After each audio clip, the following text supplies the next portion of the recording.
Atiripe the Macadillo. Anditica. Yeah. Abanzi. And always here. I'm not no church, you are what about the church? And you are, yes, yeah. The cousin go on a cabuta, Vaita, Dressumbo. Peace in the bassa. Anditica, how come in? And that's one. Anditica. So, my group. I want you, Sekuru Zvambu later. Sekuru Zvambu, I want the my group. Come on, my own. Okay, one is the sale. A Monica sale.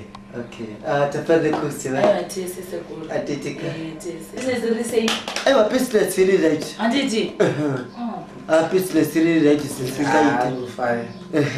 That you want to kuti. What do you know? What am I on the phone? Munela, I'm not married. On else, unga magonyeti dagala. Papa magic papa kuda kukata u. Shawa muri right tere shawa. Awa 3% makadinibo. Aiwa diri right. Ko ndege yangu yeye yasare ndege hiyo.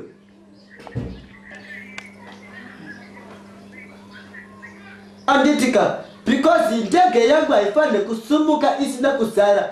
Udai. Wada utisumbuka isina. Ayo asite. Ndege yetu mnasara semana. Anditika. Ya, kitola tindila ipese ba ne papa seji papa. Pese papa selewa. Papa selewa. Oh. Yeah, because I did this so I top of that so. Yeah. Aditika, lazima konyeti 100 yaya ngawe kunoko. Yeah. Wenza kunoko 100. Mamwe 10, mamwe makonyeti 10 ngawe kuna Mabla, tutakupa Mabla 10. Yeah, yeah. Mali. Kuna chi diamond. Ichi choka secho. Pure gold. We are in a gold dire moya naro. 10 kg the gold tete katu ye kunoko. Yeah.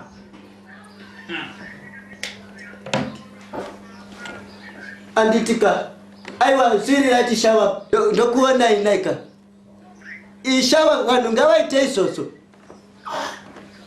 Kuyandikisa. Anditika. Aiwa that's good. All right.